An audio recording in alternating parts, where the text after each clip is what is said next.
Hello, I'm Azim Magarsa. Welcome to OBN. First, the headlines.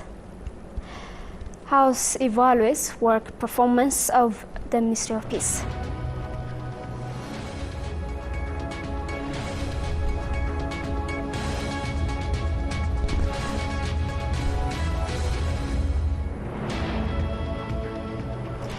Corruption, faltering economy and land reform among issues dominating South Africa's election.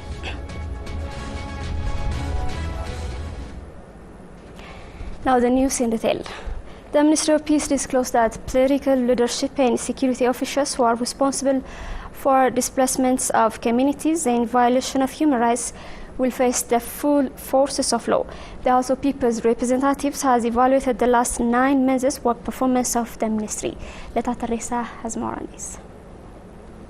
Ethiopia's House of People's Representatives has evaluated 9-month work performance of Peace Ministry in its 38th regular meeting for its working year. While presenting work performance report to the Parliament, Minister of Peace Mufariat Kamel said the ministry has held a peace conference along with various segments of the society at different areas across the country over the past 9 months. She added that the ministry has been dedicated to bring lasting peace and stability in the country through promoting peace in higher learning institutions and public gatherings, cooperating with concerned bodies. Mufariat reiterated that though efforts have been made to address conflicts that took place in various regions, zones and districts of the country, it is becoming challenging to fully resolve the problem from grassroots level due to lack of leadership commitment found at different levels. The minister said her ministry is working to return the displaced persons to their homes and make the necessary support for them. She pointed out that over 768,000 displaced persons have returned to their respective homes so far.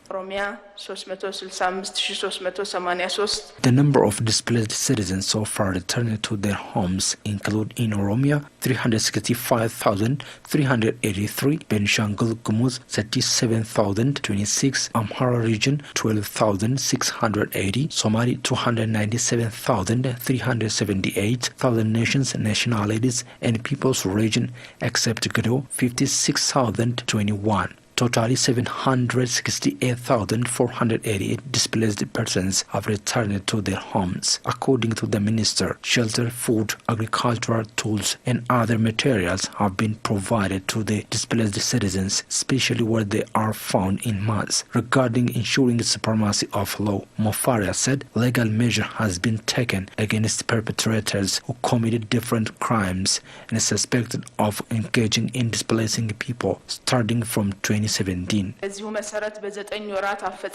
After looking into 4,043 files, 2,276 referred to Attorney General so that it will open charges. 467 suspects of committing displacement have been arrested so far, whereas the rest 420 are being searched. The minister, in her response to the questions raised from members of the House, underscored that the ministry is working to bring the leaders who committed crimes and those who left the country to justice, being in collaboration with Interpol. Adding works are underway to bring to justice the perpetrators who are hidden in the country through designing strategies. The minister stressed the importance to work in collaboration with security forces and give capacity building training in order to ensure rule of law. Responsibly, the public should work hard to assure democratic virtues in Ethiopia. Brotherhood discussions of nations, nationalities held in various zones of Oromia. Aklilu Gabru has a detail. A joint nations and nationalities discussion stage was held in Dukem town of Oromia regional state. Some participants of the discussions, they said that groups that work day and night to dismantle unity of the nations should be accountable soon for their evil acts. After democracy space was widened and press freedom was implemented, media houses that were banned before reopened in the country and working right now. But some media houses are disseminating hate speeches against some ethnic groups, so some media houses sources and the social media platforms require strict measures to avoid disinformation and hate speech. Head of Dukem Town ODP office Habtamu Bula for his part pointed out that a wide range of works is underway across the country to bring the country into civil war by some 4 groups. Uncontrollable move of rifles, maladministration, and intra-ethnic conflict are fertile grounds for 4 groups that rush to dismantle the country. But the larger public needs to fight these groups to transform the country to democracy. Mayor of Dukem Town, Teshome Girma, had to say the following. The government has tolerated all the evil actors to widen democratization process. It is not due to weakness, so you have to understand in such a way. Similar discussion stage was organized in Asala town of Farsi zone. Participants of the discussion remarked that unity of the nations and nationalities was cemented not to be departed easily. Mayor of Asala town, Zainab Aman, urged residents of the town to have strong unity.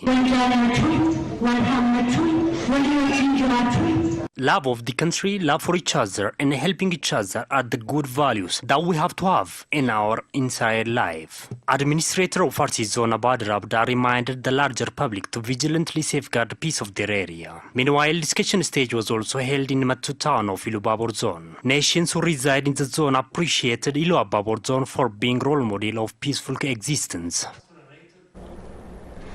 The Oromian Revenue Authority disclosed that, like political top-ups, economic development should be realized cooperatively. Year-long revenue collection public mobilizations were launched in Legatafo, Legadadi town.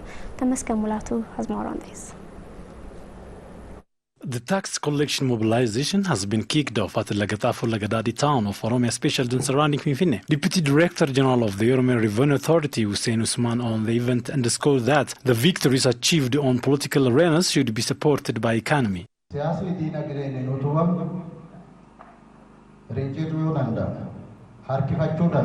politics that wouldn't supported by economy might be lagged, even it collapses. So we have to move both jointly. If we do so, we can attain the intended goal. Mayor of Legatafo Legadadi Town Administration, Habiba Siraj, for her part, noted that the main objective of the tax mobilization is to produce loyal taxpayers.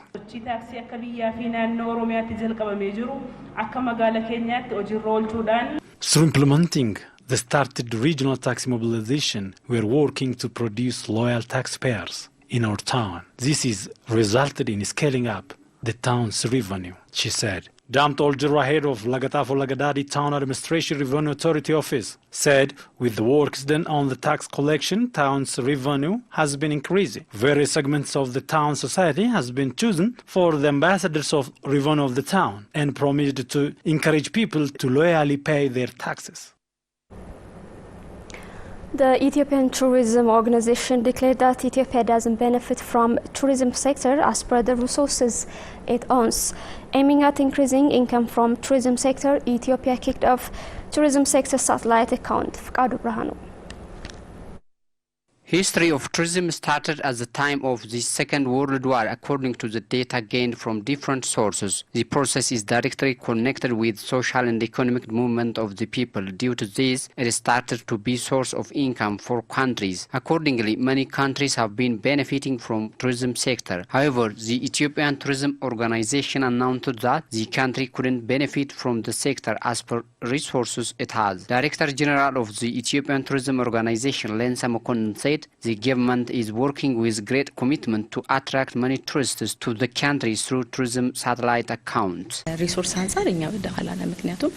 We couldn't benefit from tourism as per resources we have because we haven't developed our tourism sector properly. There is a great gap with information, so we should develop our tourism sector to attract huge number of tourists to the country. Further, we are emphatically working to benefit the country from this sector, she said. In this vein, the country deployed tourism satellite account. Almost 360 If we properly applied the new technology, we can bring sustainable development because the technology depends on information. I hope Ethiopia will earn huge income from this sector, she said. Stakeholders have also discussed on the Ethiopian tourism development, ways of attracting tourists, identifying kinds of tourism, and advertising the tourism.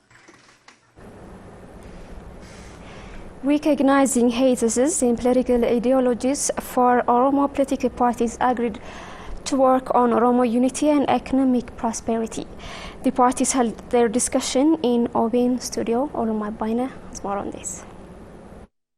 4 Oromo political parties have discussed the current situation in the country. On the discussion, representatives of Oromo Democratic Party, Taye Danda, Oromo Liberation Front of Ibsa Nagao, United Oromo Liberation Front of Amin Jundi, and a representative of Oromo Federalist Congress, Gabru Gauramariam, have participated.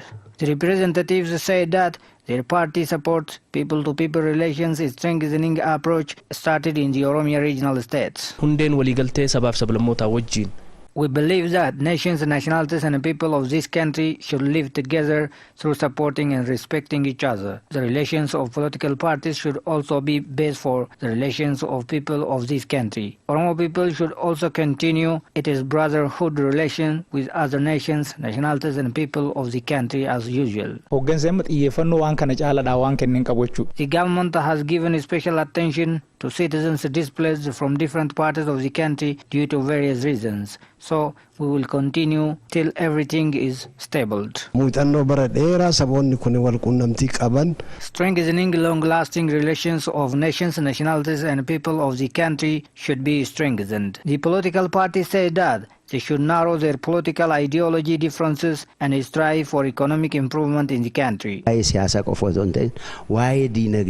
We have to strive not only for political reforms but also for economic reform of the country. To be frank, we haven't worked hard to win the challenges in terms of economy. So we have to turn our faces toward this economy. The media, political parties and the government in general have great responsibility to realize this. We have paid all the necessary sacrifices for politics, but we haven't moved to the extent we should in terms of economy. So we should work hard to support achievements gained in terms of politics with economy.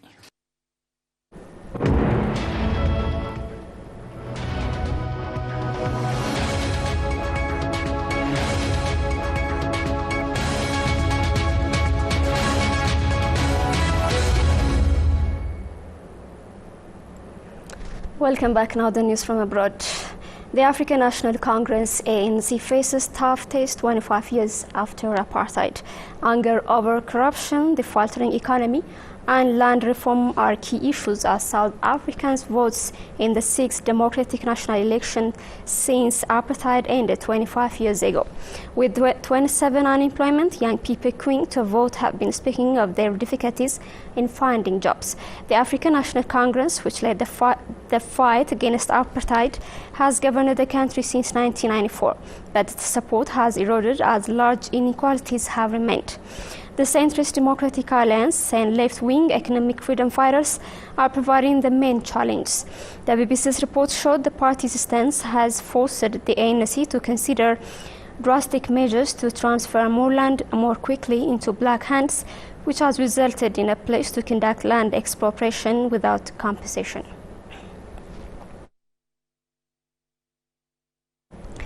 That's it from me and the whole team. Thank you so much for joining us.